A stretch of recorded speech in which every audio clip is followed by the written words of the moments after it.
दूसरे के जीवन के ऊपर अपना हस्तक्षेप रखने का जो भाव है, असंयम है, और वह निकृष्ट गति की ओर ले जाने वाला है। किसी के ऊपर स्वामी बनने का कभी भी सोचना नहीं।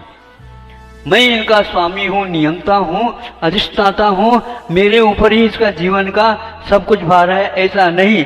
आभार मानिए, उसके वजह से आप जिंदे हैं, आपकी वजह से वो भी पूरक बनकर के जिंदा है। अकेले व्यक्ति होता नहीं, यदि होता है तो भगवान अकेले होते। हमें रास्तों की जरूरत नहीं है, हमें तेरे पैरों के निशान मिल गए हैं। समय सार में ये कहा जा रहा है, जो उपभोग भोग की सामग्री सामने आ रही है, उसकी भी वहां जब स्वयं मनोवचन का प्रभु त्याग करता है तो अतीत की स्मृति उसे कभी दुख पहुंचाएगी क्या, और भविष्य की आकांक्षा रखेगा क्या? कभी भी नहीं रख सकता। भोग मिलने पर भी उपेक्षा, ना भूत की स्मृति, अनागत की अपेक्षा। भोग मिलने पर भी उपेक्षा। ज्ञानी जिन्हें विषय तो विष दीखते हैं, वैरागी पाठ उनसे हम सीखते। ये कौन सी गाथा मैं आपके सामने कह रहा हूं? सम्यक दर्शन की गाथा है, समय सार में लिखी गई। वे कुंद गुफा में बैठ करके आप लोगों के लिए हजारों वर्ष होने के उपरांत भी वह गाथा आपको कान पकड़ करके उठा रही है। बेटा उठ जा, तुम्हारा भविष्य इसी के ऊपर आधारित है। तब कहीं जाकर के कर्मों की श्रृंखला टूटती चली जाती है। इस संवेदना की गाथा को देखने से आपको कोई ध्यान लगाना नहीं आ रहा है, कोई बाधा नहीं है। आप बड़े बड़े उपकार नहीं कर सकते, कोई बाधा नहीं, लेकिन मन के माध्यम से इतना तो भाव आप कर सकते। श्वान निद्रा प्रसिद्ध है, मुनियों के लिए भी योग्य, ऐसा कहा। समझे? श्रवणों के लिए श्वास लेते रहो, लेकिन श्वान की भांति लेते रहो। श्वान छोटा छोटा हुआ भी वह देखता भी रहता है कौन कहां से आ रहा जा रहा। और आप रेल भी चला गया पास से, सुन रहे हो? आओ, रेल भी चला जाए पास से तो भी अरे सुख की नींद है। ये सुख की नींद नहीं है, ये सुखाने की नींद है, जीवन को सुखा देगी।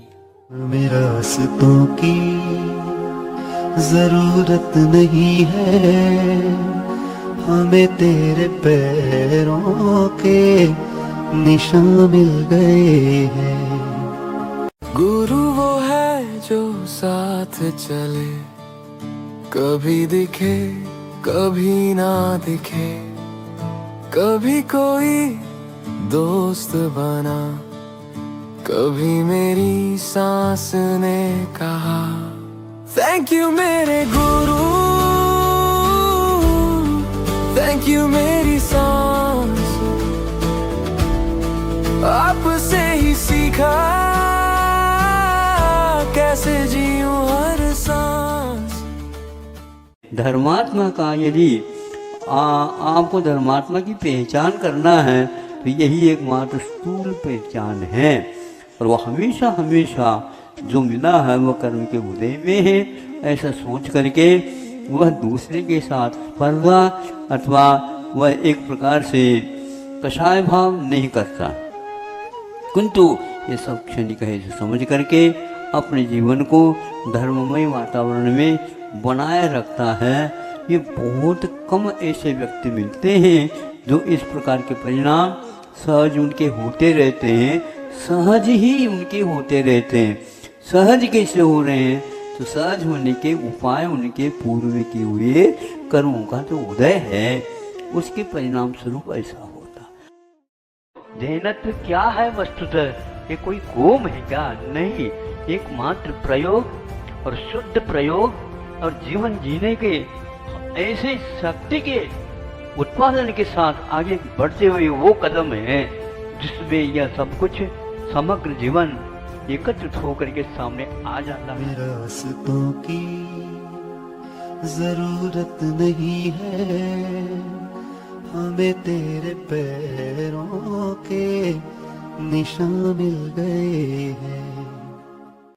विश्व का कोई भी ऐसा राष्ट्र नहीं था जिस राष्ट्र में भारत से वस्त्र का निर्यात नहीं होता। और आज कौन सा वस्त्र आ रहा है? कौन सा वस्त्र आ रहा? रबड़, और उसने कहा था प्लास्टिक, अजर अमर है प्लास्टिक। उसको जलाया जाता फिर भी वो बच जाता, गाड़ दिया जाता तो भी बच जाता। हाँ, लेकिन उससे प्रदूषण कितना होता किसी की को तो पता नहीं। उस प्रदूषण को आप ओढ़ते हैं, पहनते हैं, रात दिन उसी से काम लेते हैं। शरीर में अनेक प्रकार के चर्म रोग होते हैं, खून के ऊपर प्रभाव पड़ता है, डाइजेशन के ऊपर, पाचन शक्ति के ऊपर प्रभाव पड़ता है, बुद्धि के ऊपर प्रभाव पड़ता है। पसीना सोखता नहीं है, आपको सुखा देता है। सुन रहे हो? हाँ, हमारे पास बहुत पैसा है, हम पुनः मुलायम हो जाएंगे, चंगा हो जाएंगे। नहीं हो सकोगे, क्योंकि जो खून बन रहा वो खून पानी पानी हो रहा। वो पानी हो कराने की तरीके विधि अलग है। और इसको पहनते हैं तो वातानुकूल होता है। गर्मी के दिनों में वह शीतांश का अनुभव करा देता है। राम, रावण, सीता क्या थी और क्या बनेगी, क्या होंगी और क्या होंगी, इसमें सब आ गया।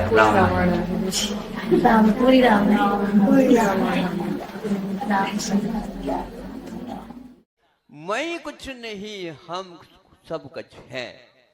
हम में सब आ जाते हैं और मैं में रावण बन जाता है। आपको राम बनना है कि रावण? राम तो जय श्री राम बोलो।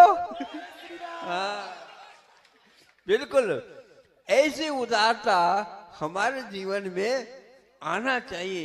बीच रागी वह राम भगवान की कथा पढ़ने से ज्ञात हो जाता है। महावीर भगवान और विष्णु भगवान ये तो हुए हैं, लेकिन श्री राम जी ऐसे हुए हैं कि वह सामान्य बलदेव होते हुए भी उनका ऐसा तेज पुण्य था, उनका ऐसा तेज पुण्य था। आज भी महावीर भगवान से पहले हुए हैं राम, किंतु अभी हर मुख से राम निकलता है।